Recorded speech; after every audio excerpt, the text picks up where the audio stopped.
Hello বন্ধুরা, আপনাদের সকলকে নতুন একটি ভিডিওতে স্বাগত জানাই।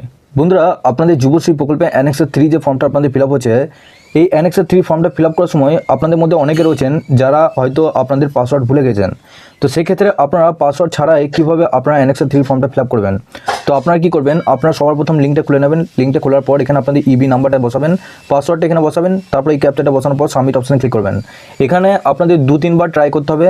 ট্রাই করার পর আপনাদের ব্যাংকের অ্যাকাউন্টের অপশান চলে আসবে। ব্যাংকের অ্যাকাউন্টের অপশান বলতে ওখানে আপনাদের ব্যাংকের অ্যাকাউন্ট নাম্বারটা বসাবেন, তারপর প্রসিড অপশানে ক্লিক করে আপনারা এগিয়ে যাবেন। আপনাদের পাসওয়ার্ড ফরগেট করার দরকার নেই, আপনারা অটোমেটিকভাবে এখানে কিন্তু আপনাদের অপশান দিয়ে দেবে। আপনাদের তখন পাসওয়ার্ডে দেওয়ার কোনো অপশান থাকবে না, কিন্তু আপনাদের 2-3 বার এখানে আপনাদেরকে ট্রাই করতে হবে। ট্রাই করার পর তারপর আপনারা ওই অপশানটা পাবেন। এর সাথে আপনাদের অ্যানেক্সার 3 এই যে অনলাইনে ফর্ম ফিল আপ হচ্ছে, এই অনলাইনে ফর্ম ফিল আপ আপনাদের 5 তারিখ থেকে অর্থাৎ আজ থেকে চালু হয়েছে এবং শেষ হবে 1 অক্টোবর পর্যন্ত। তো এই 1 অক্টোবরের পর আপনাদের অফলাইনে ফর্ম ফিল আপ শুরু হবে।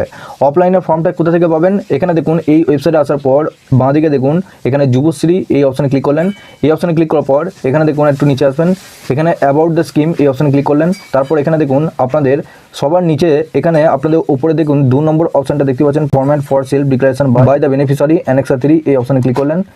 যখন এই অপশানে ক্লিক করলেন এরকম কিন্তু একটা ফর্ম ডাউনলোড হয়ে যাবে। এই ফর্মটা এরপর আপনাদের আশেপাশে যে এমপ্লয়মেন্ট অফিস রয়েছে সেই এমপ্লয়মেন্ট অফিসে গিয়ে এই ফর্মটা আপনাদেরকে জমা করতে হবে। যাদের অনলাইনে আপনাদের ফিল আপ করা হবে না তাদের জন্য। তো আপনাদের কিন্তু এখন অনলাইনে ফিল আপ করা হচ্ছে, সেক্ষেত্রে আপনারা সকলে কিন্তু অনলাইনে ফিল আপটা করে নেবেন।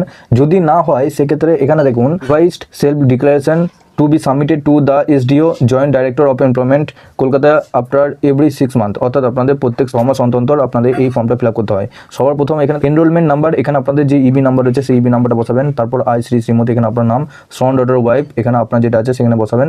আপনারা সবাই নিচে আসবেন, সবাই নিচে আসার পর এখানে সিরিয়াল নাম্বার 1 দেবেন। তারপর এখানে দেখুন নেম নেচার অফ ট্রেনিং, অর্থাৎ আপনি যে ইনস্টিটিউটে ভর্তি হয়েছেন বা যে কোর্সে ভর্তি হয়েছেন সেই কোর্সটার নাম এখানে লিখবেন, কী ক্যাটাগরি কোর্স রয়েছে। তারপর এখানে দেখুন name and address of training, অর্থাৎ আপনি যে কোর্সটা ভর্তি হয়েছেন, যে ইনস্টিটিউটে ভর্তি হয়েছেন সেই ইনস্টিটিউটের অ্যাড্রেস এবং নাম কি আছে সেটা এখানে বসাবেন। তারপর date of initiation and duration, অর্থাৎ আপনাদের স্টার্ট ডেট আর এন্ড ডেট। আপনাদেরকে আগের ভিডিওতে জানিয়েছি স্টার্ট ডেট এবং এন্ড ডেট কীভাবে দিতে হয়, সেটা আপনারা আগের ভিডিওটা অবশ্যই একবার দেখে নেবেন, ওখানে ফুল ডিটেলসটা জানিয়েছি আপনারা কীভাবে স্টার্ট ডেট এবং এন্ড ডেট কত মাসের অন্তর দিতে হবে। তবে আপনাদেরকে বলবো এটা আপনাদের 6 মাস অন্তরে যে ডেটটা হয় সেই ডেটটা এখানে বসাবেন, স্টার্ট ডেট থেকে শুরু করে এন্ড ডেট পর্যন্ত। রিমার্কসে করে আপনাদের কোর্সটা যদি কন্টিনিউ হয়ে থাকে, অর্থাৎ এখনো পর্যন্ত যদি কোর্সটা চলে থাকে সেক্ষেত্রে কন্টিনিউ লিখবেন, যদি শেষ হয়ে যায় সেক্ষেত্রে টিল নাও লিখবেন। তারপর এখানে দেখুন আপনাদের ডেটটা বসাবেন, প্লেসটা বসাবেন, তারপর এখানে আপনাদের ফুল সিগনেচার করে দেবেন। এই ফর্মটা নিয়ে গিয়ে আপনাদের যে এমপ্লয়মেন্ট অফিস রয়েছে সেই এমপ্লয়মেন্ট অফিসে গিয়ে আপনাদেরকে জমা করতে হবে। সঙ্গে যে কোর্সটা করছেন সেই কোর্সের সার্টিফিকেট আপনাদেরকে ওখানে জমা করতে হবে। এবং অনলাইনে যদি দেন সেক্ষেত্রে আপনাদেরকে কোনো কাগজপত্র জমা করতে হচ্ছে না।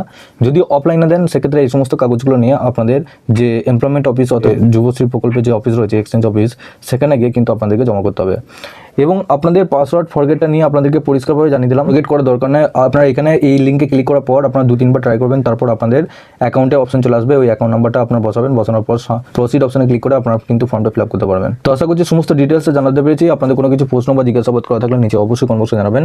এছাড়াও আপনারা নিচে ডেসক্রিপশনে আমাদের হোয়াটসঅ্যাপ গ্রুপ এবং টেলিগ্রাম গ্রুপের সাথে যুক্ত যাবেন, ওখান থেকে সবার আগে আপডেট এবং লিঙ্ক পেয়ে যাবেন। সবার শেষে আপনাদের কাছে একটা রিকোয়েস্ট করবো, চ্যানেলে নতুন হলে চ্যানেলটিকে অবশ্যই সাবস্ক্রাইব করে বেল নোটিফিকেশনটি অল করে রাখবেন এই ধরনের নতুন কিছু আপডেট সবার আগে পাওয়ার জন্য। আর যারা আগে থেকে সাবস্ক্রাইব করে গেছেন তাদেরকে অসংখ্য ধন্যবাদ।